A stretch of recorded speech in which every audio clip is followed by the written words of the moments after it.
Okay, we look into our ancient Egypt series again. We're just looking at strange and rarely known facts of ancient Egypt. We're on lucky number 7 now. The last one I believe we did was mushrooms. If you remember that one, where it showed you all the mushrooms and symbology that they had around in a few temples and some of the column tops and things like that. And let's see, what was the one before that? I start to lose them over time. I remembered it just a moment ago before I started this and the last two that we had. But yeah, so let's look into this. This one's more about just the Nile and kind of a straightforward kind of thing, I guess you'd say, and show some things known about it here. Now, the Nile Delta region down here is what's known as Lower Egypt. Even though up on a map it looks that way, it comes up through here, through the cataracts, zigzags real hard and comes up, and then you have the Blue Nile and what's known as the White Nile that comes up out of here.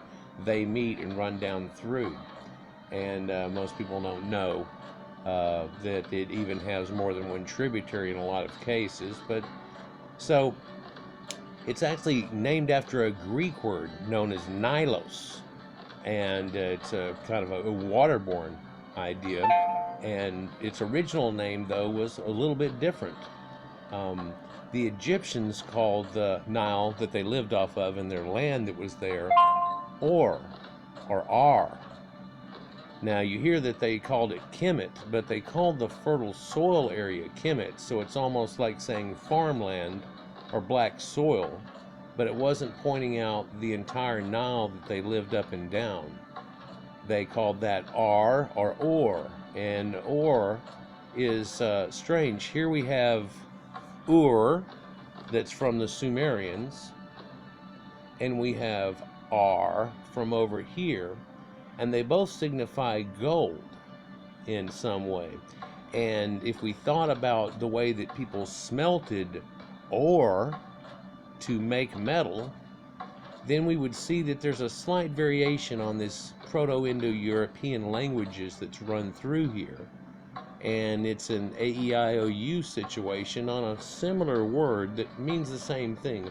Or means the same as AUR, or, which means the sun or golden, right? And then Ur of the Sumerians, who have a lot of ooh going on in their words if you listen to their dialects and stuff going on. So it's a slight change, but then because they live on this river and they call themselves or they call the river Or, these are Aryans, Orions, golden people. And so that's what their original name was. People say they're called the Egyptians. Well, that again was named by the Greeks. Just like Africa itself is named after a Greek. The Greeks named a lot of people. They tell you too that the Medes at one time were actually named Aryans, and that Media had come from Athens, and at that time they changed their name, so that's how they got their name Media, or the Medians. And the same had also happened to Persia whenever Persis had came. It's also where we get the idea of persistence too. That word comes from that same concept, and they were kind of persistent, I guess, if you look at it there. And that's found in other words too, like Percival, that you find in the Arthurian legends. And of course we'll do one of the things on Arthurian legends and all the stories of the Arthurian legends and things here at a different time. I'll have to do it coming up. Hopefully I'll have some here coming up, maybe perhaps in before Thanksgiving of this year, if I can get it lined up in. That requires a whole nother research back into it again to line it all up and put it all together, and it'd have to be quite some series to be able to do so. But you know, just to contain part of it, I'll show you something.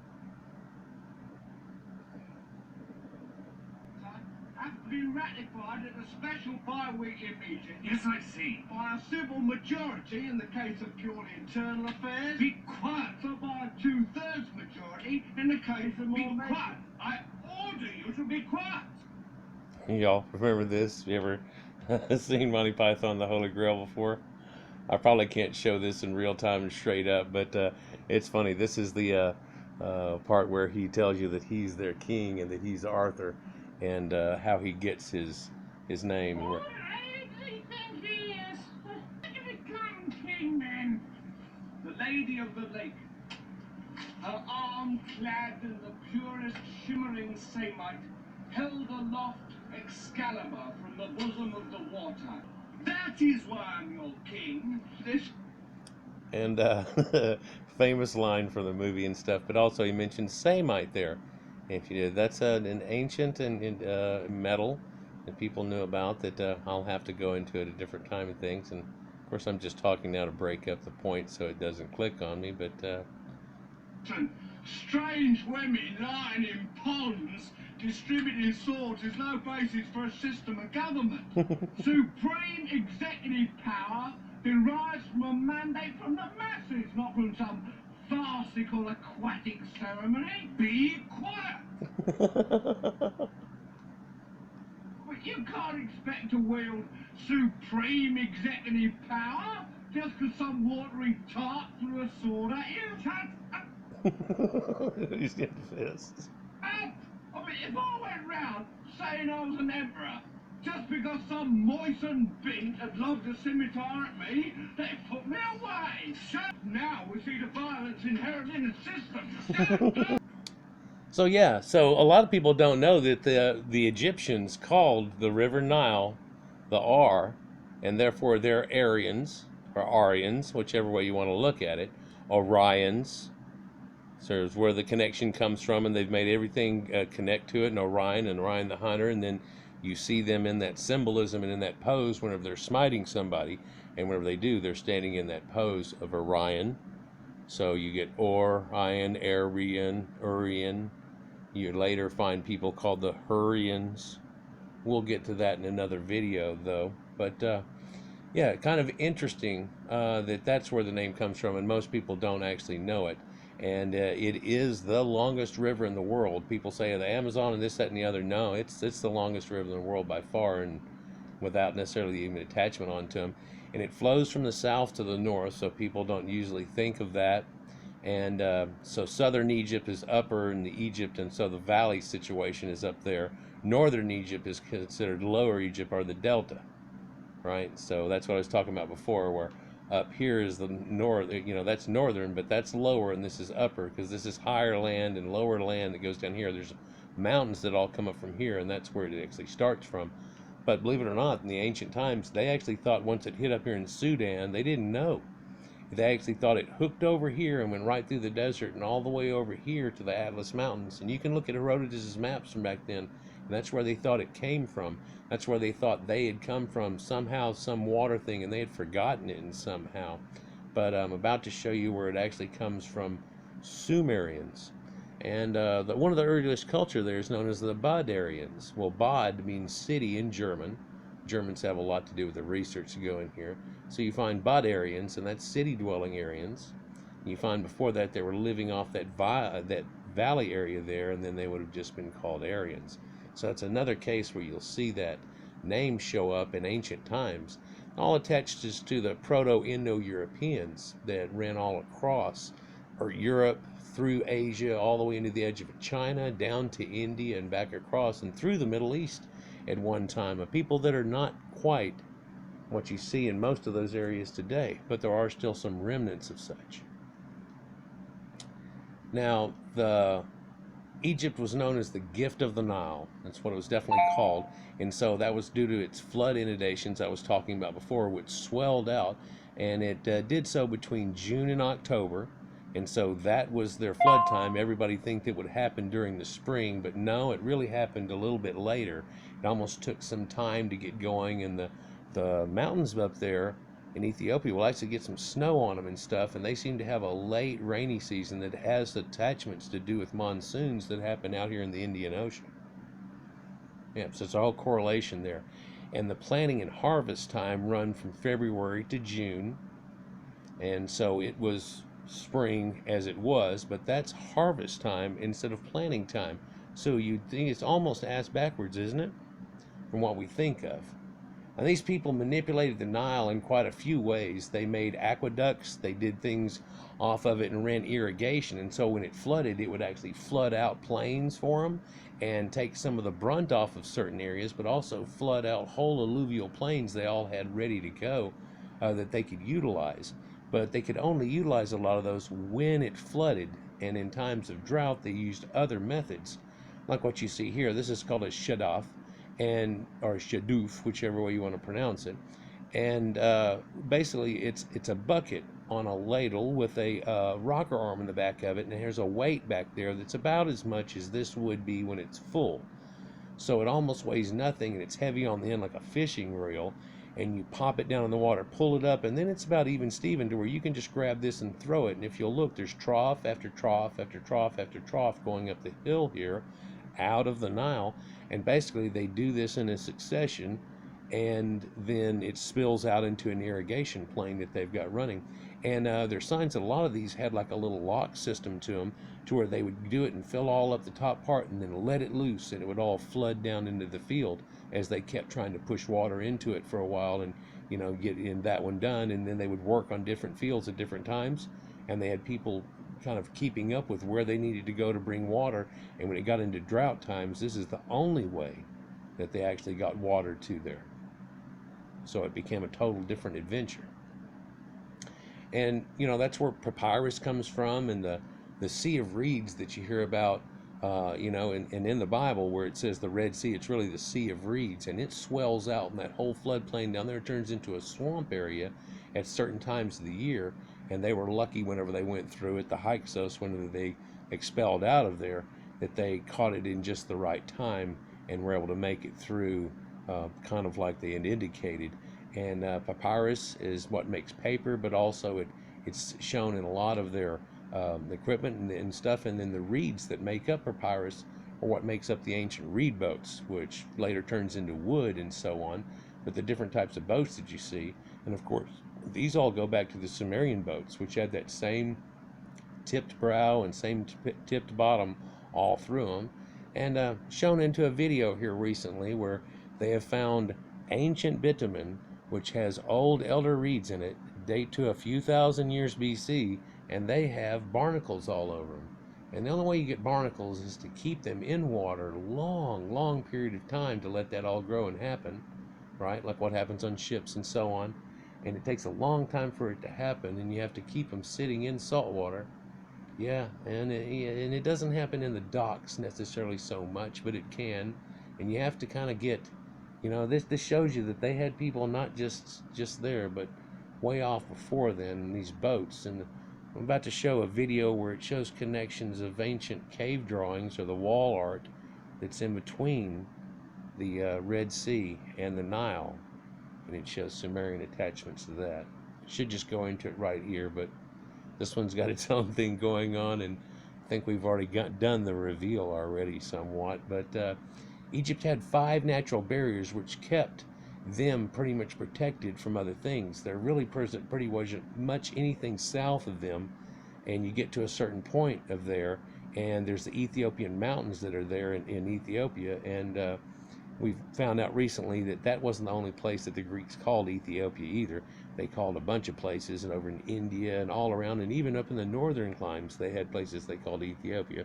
So it really wasn't necessarily the people that were there or that are there in that place, or we call Ethiopia today. And Ethiopia really just means sunburnt faces, or, you know, burnt face, as they say. And so this is not really referring to black people as much as it is referring to people that are apparently real close to the equator down here, not too much farther, and you find it. And in fact, there you actually are pretty much at it. Ecuador, pretty much equal to this and stuff. So, you know, where this is parallel to on the earth, if you look at it, is kind of like South Florida and South Texas is straight across. It's really not that. In fact, the Egyptian climate is a whole lot cooler than it is in Texas. I've compared the two quite a bit, and here we are at 104 here, and there they are at 84 there, you know. And night times get cool there quite a bit, and here we'd still be in the 90s sometimes in this Texas swelter, but that's a different entity altogether. But you can see all these little feedlings that all feed into it here. Now, sorry, the picture's kind of small. If you're looking at it on a phone, you're kind of in trouble, but those 5 natural barriers that they have. One, they have the Red Sea on the east, and again, I'm going to show you where there's only a couple of places they can make it through here, and people have found those, and they talk about the ancient fishermen that all lived down here, right, and all the ancient Egyptian stuff.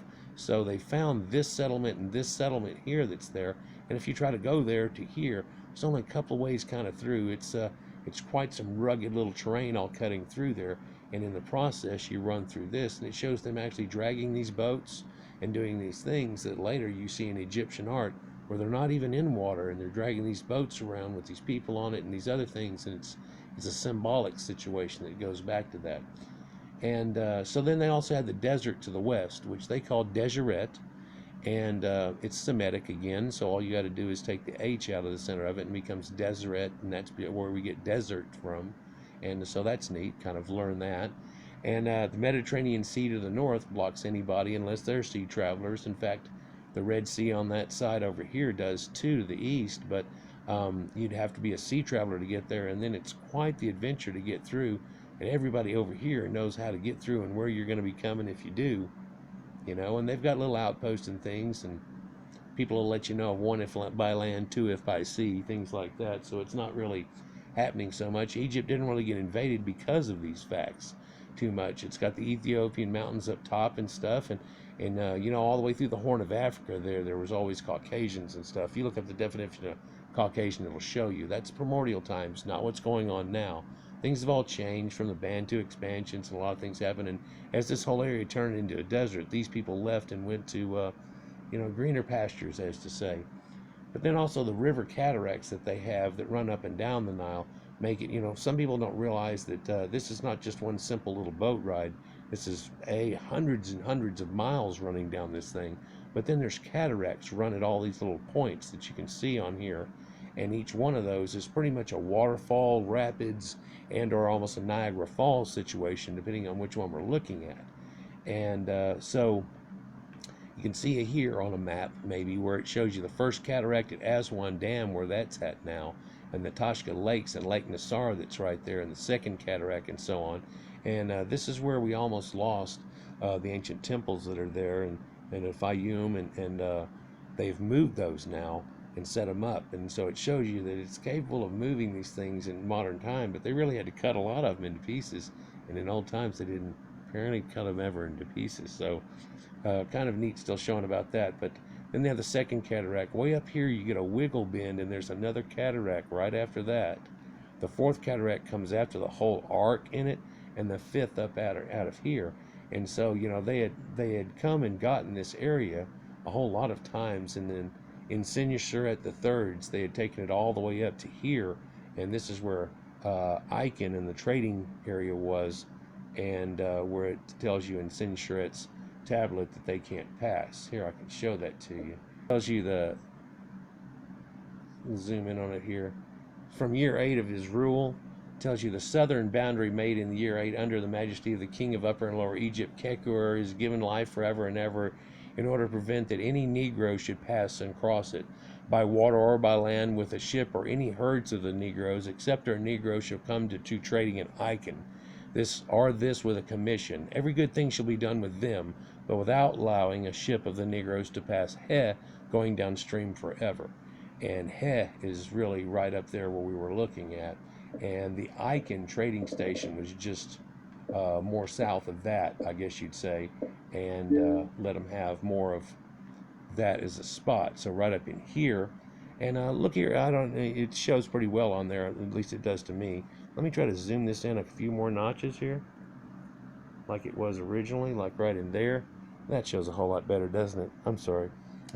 So if you look, this looks like a little mini Niagara Falls, and this is not even the super flood season. This is when it's kind of going on, and this is all kind of stopped now because they have that Aswan Dam and it blocks it up, and so there's not a big purge that happens at one time, and so they have to manually irrigate pretty much always, but it's always kept at a certain level kind of thing. So kind of helps out, and it still does lift whenever they go through it, but you know, a foot or two. It never inundates and ruins the land, so it's let people kind of move in and do things like that. And you know, so I guess the ancient Egyptians would think that the gift of the Nile is no more, how it doesn't ever just throw up like it used to all over, and change and refertilize the whole land anymore. Well, we don't necessarily need that so much anymore, and they almost need the land to live and things and to be closer than a few miles away from the Nile, just in case it's going to burp that one every few years and so on. And then if we go through a few years of drought, you're not even really using those fields anymore. You're having to supplement and bring it down to a smaller space. So it kind of changes everything at that point too. So that modern manipulation though that they've done, they've built this dam way back here at the Aswan Dam system, and here it shows you here. And you can see the blue area, and the blue area still is a fertile area, and it's still black soil, and it still grows like crazy.